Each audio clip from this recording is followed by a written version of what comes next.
De retour dans l'Africa Newsroom, nous sommes toujours en compagnie de nos invités, Louis Kemayou, Mohamedou Dia et de notre éditorialiste Malik Kacher. Ouvrons sans plus tarder notre dossier du jour.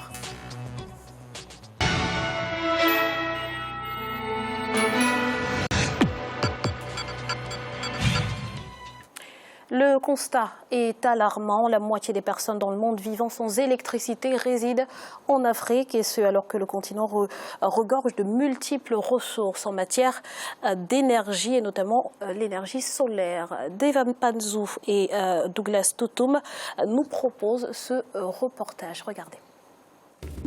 Malgré toutes ces richesses naturelles, le continent africain est souvent plongé dans l'obscurité. Avec une population de plus d'1 milliard d'habitants, 50% de la population n'a pas accès à l'électricité sur le continent, contre 70% en Afrique subsaharienne. Les pays du Maghreb et du Sahel bénéficient d'un potentiel d'énergie solaire pour des raisons climatiques assez évidentes. Ces derniers ont réussi en plus de 2 décennies à augmenter leur offre, permettant ainsi l'accès à l'électricité à 100% de la population dans ces pays, comme le Maroc, l'Algérie, l'Égypte et la Tunisie en 2012, selon la Banque mondiale. L'Afrique subsaharienne, notamment l'Afrique centrale, dispose, elle, d'importantes capacités hydroélectriques, mais a encore du mal à offrir au plus grand nombre de sa population ce qui paraît un luxe. Les gouvernements des pays d'Afrique subsaharienne investissent des sommes énormes pour la construction des barrages hydroélectriques sans tenir compte de la densité grandissante de la population africaine. L'essentiel des pays de l'Afrique au sud du Sahara sont électrifiés à partir des barrages hydroélectriques.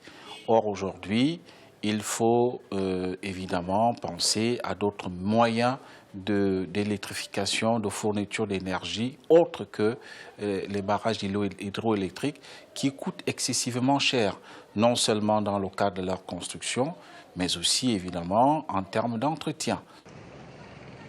Le faible accès de la population à l'électricité en Afrique subsaharienne constitue un défi pour les États qui doivent tenir compte de la croissance démographique. Selon une étude, la population africaine devrait en effet doubler d'ici 2050. Celle-ci pourrait atteindre 4,2 milliards d'habitants, soit 40% de la population mondiale d'ici la fin du siècle. Une croissance démographique qui s'accompagnera des migrations vers les centres urbains avec un mode de vie qui contribuera à intensifier la demande en électricité. Pour la société civile africaine, l'heure est à la promotion des énergies renouvelables pour une Afrique verte.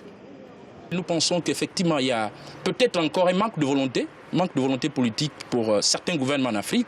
Et c'est pour nous le moment de dire à certains dirigeants africains qu'il est réellement temps, par rapport à la problématique du changement climatique, de pouvoir vraiment aujourd'hui mettre des projets structurants dans le cadre de l'énergie propre en Afrique. Cette volonté politique peut être suscitée par d'autres exemples. Je citais déjà un exemple, le cas du Maroc, là où nous revenons de la COP22. On a vu le Maroc et le Sénégal qui ont investi, n'est-ce pas, des gros capitaux pour développer l'énergie renouvelable. C'est donc ça la solution qui peut permettre à l'Afrique de valoriser son potentiel forestier, de valoriser son potentiel naturel pour permettre qu'elle soit pionnière dans la question de l'énergie renouvelable qui est, en un point donné, la question centrale qui va déterminer le niveau de développement des pays dans les années et voire les siècles futurs. De nos jours, très peu d'efforts sont fournis par les gouvernements des pays d'Afrique subsaharienne. Seuls quelques pays se sont engagés sur la voie des énergies renouvelables. Le Sénégal, par exemple, a mis en service le 22 octobre 2016 la plus grande centrale électrique solaire d'Afrique de l'Ouest, un investissement de 17 milliards de francs CFA. Les efforts des États d'Afrique subsaharienne sont appuyés par l'aide financière apportée par certains partenaires de développement, tels que la Banque de développement des États de l'Afrique centrale, qui accompagne les pays de la sous-région dans cet élan. Au Congo ici, et nous avons également financé une petite unité centrale de biomasse au Congo de l'ordre de 1,7 milliard. Aujourd'hui, nous examinons également une demande de construction d'une mini-centrale au Cameroun qui va éclairer le village à peu près 40 000 âmes. Et ça, c'est un domaine dans lequel la banque est véritablement présente. Nous n'avons pas encore dans notre portefeuille un projet de construction d'une centrale solaire. Le manque d'électricité sur le continent africain ralentit le développement socio-économique. Il constitue un frein non seulement à certains investisseurs étrangers, mais aussi locaux qui voudraient entreprendre des activités économiques. Jusqu'en 2015, 30% des centres de santé et plus d'un tiers des écoles primaires fonctionnaient sans électricité. Ainsi, l'énergie électrique est un préalable pour les investisseurs étrangers et une aubaine pour les populations. Il n'y a pas aujourd'hui de développement sans électricité. Vous ne pouvez pas vous attirer la sympathie des investisseurs, quelle que soit la souplesse de votre fiscalité ou des ressources humaines dont vous disposez dans le pays, s'il n'y a pas, évidemment, à la base, l'énergie dont a besoin toute entreprise. Ça, c'est de un. Et vous le savez bien que l'implantation d'une entreprise, par effet multiplicateur, procure quand même des avantages à la population et à l'économie nationale, pour tout dire. Les chefs d'État d'Afrique subsaharienne sont sérieusement impliqués dans la lutte contre les changements climatiques. Cependant, peu d'entre eux se sont engagés dans la mise en place des projets sur les énergies renouvelables. Et pourtant, très peu d'entre eux envisagent des solutions écologiques par l'exploitation des énergies renouvelables, moins polluantes et moins coûteuses par rapport aux investissements dans des barrages hydroélectriques. Le monde s'est tourné vers les énergies renouvelables, qui sont la solution certainement de ce dilemme qui oppose l'exigence des énergies et le dilemme de préservation de l'environnement. Alors, les énergies renouvelables sont davantage plus bénéfiques pour l'Afrique qui a un fort avantage sur le système hydraulique, sur le système de la verdure, c'est-à-dire l'écosystème forestier. Tous ces avantages peuvent permettre à l'Afrique, avec une volonté politique manifeste, de miser durablement sur le développement énergétique. Le continent dispose des conditions climatiques susceptibles de permettre la production des énergies renouvelables. Le taux élevé d'ensoleillement en Afrique aurait pu aider les gouvernements plus ambitieux à s'en servir afin de se tourner vers des énergies propres, moins coûteuses mais aussi accessibles au plus grand nombre. Le président congolais Denis Sassou Nguesso a annoncé la création d'un fonds bleu pour les pays du bassin du Congo à la 22e conférence des parties à la Convention cadre des Nations Unies sur les changements climatiques ouverte le 7 novembre dernier à Marrakech au Maroc. Il s'agit de rappeler les engagements des pays développés de mobiliser 100 milliards de dollars d'ici 2020 pour aider les pays en voie de développement. Alors oui, le continent bénéficie de réserves énergétiques considérables, mais en grande partie plongé dans le noir. Comment expliquer ce paradoxe ? C'est encore une fois l'un des échecs de nos pays à se mettre ensemble. C'est qu'aujourd'hui, on a un barrage comme celui d'Inga en République démocratique du Congo qui aurait pu résoudre ce problème, ne serait-ce que dans la zone CEAC, qui compte 11 pays. C'est un barrage assez puissant sur lequel pouvaient miser la plupart des pays de la région pour déjà résoudre ce problème. L'Afrique du Sud est en train d'y songer. Elle est en train d'envisager prendre des parts d'investissement dans le barrage d'Inga. Mais je crois que par-dessus tout, il faut comprendre que la grande difficulté du continent africain actuellement avec les infrastructures, c'est sa démographie. C'est une démographie qui est très galopante et les moyens d'infrastructure ne suivent pas toujours. Donc je pense qu'il faut voir grand. Il n'y a pas que les énergies renouvelables qui peuvent servir à cela. Elles peuvent en partie combler les besoins, mais il faut voir plus grand que cela. Il faut aujourd'hui trouver le moyen de faire que les pays, ensemble, mutualisent leurs moyens pour pouvoir faire face à la demande de plus en plus grandissante qui se fait jour dans nos différents pays, parce que sans électrification, l'industrialisation, même l'industrialisation de base, ne peut pas tenir. Quand vous avez une boulangerie, vous avez besoin d'électricité, vous avez une crèche, vous avez besoin d'électricité, vous avez des hôpitaux, vous avez encore plus besoin d'électricité. Et je pense que cela ne peut se faire qu'en mutualisant les moyens des uns et des autres. Monsieur Dia, vous êtes d'accord, pour relever le défi énergétique, il faut une approche régionale, voire continentale ? Absolument, je suis totalement d'accord avec lui, il a raison. C'est toujours le problème de l'intégration africaine, parce que des petits pays comme le Sénégal ou la Gambie ou la Guinée-Conakry, etc., ne peuvent pas y arriver tout seuls. Les barrages que nous avons donc sur le fleuve Sénégal sont des barrages qui appartiennent à la fois au Sénégal, à la Guinée-Conakry, mais aussi à la Mauritanie et au Mali. On arrive à avoir un peu d'électricité, mais ça ne suffira pas. Il faut le mix énergétique, il faut du solaire, de la biomasse et tout le reste. Mais il ne faut pas s'interdire aussi l'énergie nucléaire. Absolument. Moi, je pense que cette idée selon laquelle l'Afrique devrait être exempte, le tabou nucléaire, etc. Mais je pense que c'est encore une sorte de volonté idéologique de coloniser la mentalité des Africains. Pourquoi nous interdire l'énergie civile nucléaire, puisque l'Afrique en a besoin. L'Afrique doit se développer et donc, comment dirais-je, la démographie galopante, c'est le problème. Au Sénégal, on n'avait pas ces problèmes-là il y a 40 ans, il y a 30 ans, voire il y a 50 ans. Mais maintenant, c'est un problème réel puisque la population a été multipliée par 4 ou 5. Il y a 10 ans, parce que je suis allé à Dakar il n'y a pas si longtemps que cela. Les coupures d'électricité ne sont pas longues, mais elles sont là. On ne les avait pas il y a 5 ans. Là, il y a eu beaucoup, quand même, le président Macky Sall a réussi avec le solaire, la centrale de Bokhol, qui est la plus grande d'Afrique de l'Ouest, donc à résoudre en partie, à résorber un peu la situation. Il y a une autre à Malicounda qui a aussi été inaugurée, il y a d'autres qui sont projetées, mais ça ne suffira pas. Ça ne suffira pas. Pourquoi? Parce que la démographie n'attend pas. Et donc c'est valable pour le Sénégal, mais pour l'ensemble des pays. C'est non seulement stratégique, politique, mais social. Parce que imaginez qu'il y ait des événements sportifs extraordinaires, comme la Coupe du Monde de football ou autre, et qu'il y ait des coupures, mais les jeunes vont sortir dans la rue. Abdoulaye Wade a expérimenté ce genre de situation, puisque c'était vraiment, à un moment donné, les coupures étaient intempestives et devenaient vraiment une source de désordre social. Voilà, je pense que donc, nos pays doivent s'atteler à résoudre ce problème qui est à la fois économique, social, politique et tout ce qu'on voudra.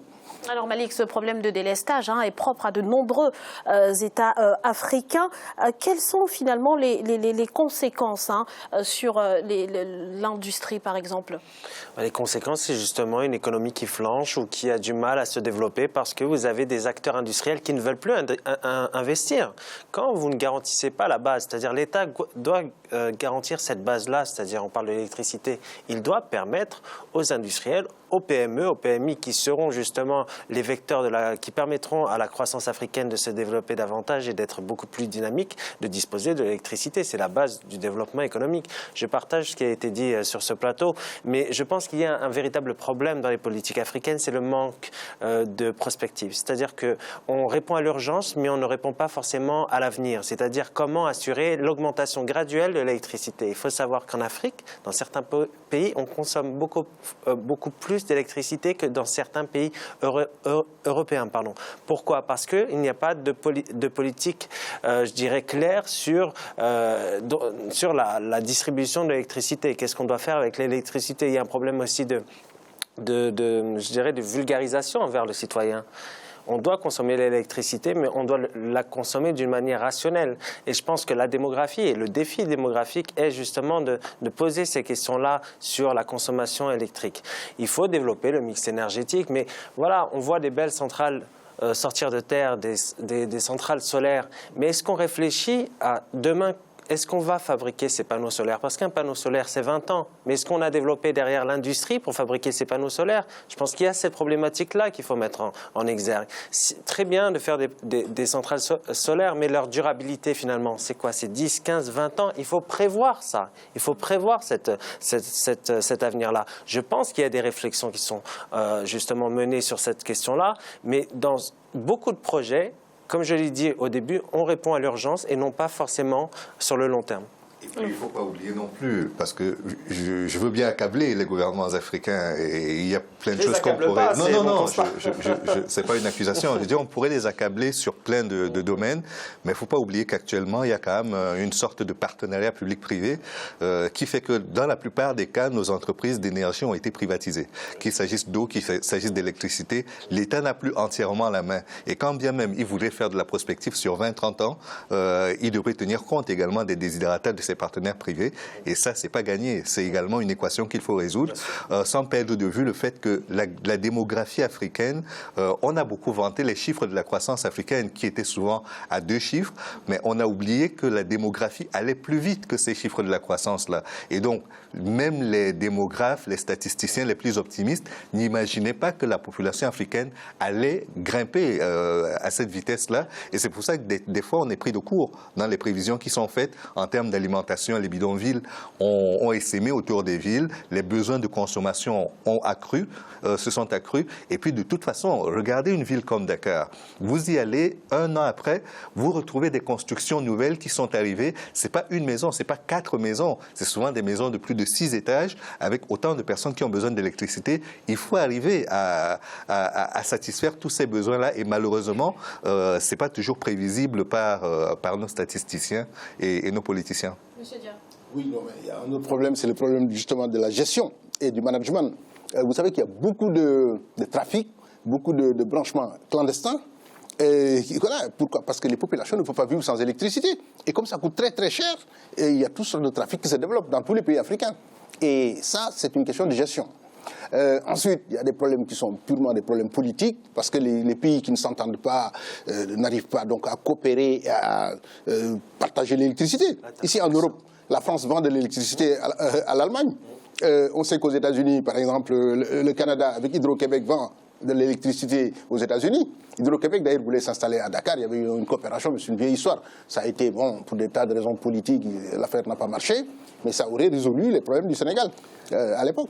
Nous ne voyons pas que la dimension privée. C'est-à-dire qu'on est quand même dans des pays qui sont considérés comme pauvres et très endettés, qui en sont fiers d'ailleurs la plupart du temps. Mais le fait est que si vous vendez de l'énergie beaucoup trop chère à des personnes qui n'ont pas le pouvoir d'achat pour l'acheter, vous encouragez la fraude.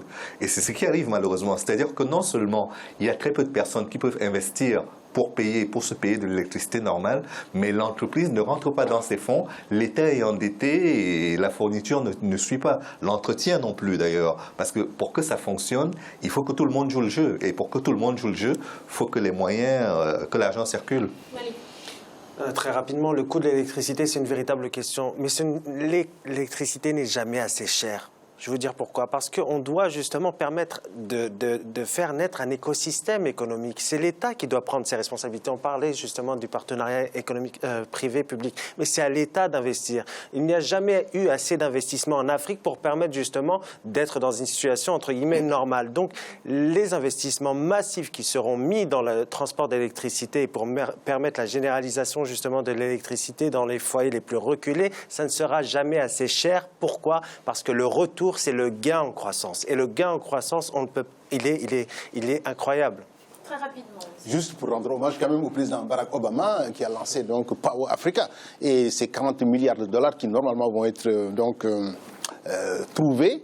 Le gouvernement américain a mis 7 milliards et la loi donc a été votée et promulguée par lui. Donc je pense qu'il a compris que c'était un enjeu majeur pour le continent. Et l'électricité, vraiment, c'est l'enjeu des enjeux. Parce que sans électricité, tout le reste, y compris l'éducation, la santé et l'industrie, ne vont pas marcher. Merci, Monsieur Dia. Voici un rappel des titres qui ont été développés en début d'émission. Nouveau rebondissement en Gambie. Après avoir rejeté les résultats de la présidentielle, le président sortant, Yahya Jammeh, s'en remet à la Cour suprême. Et puis, la plus vieille démocratie d'Afrique n'a pas failli à sa réputation. L'opposant ghanéen Nana Akufo-Addo sera le nouveau locataire de la flag State House.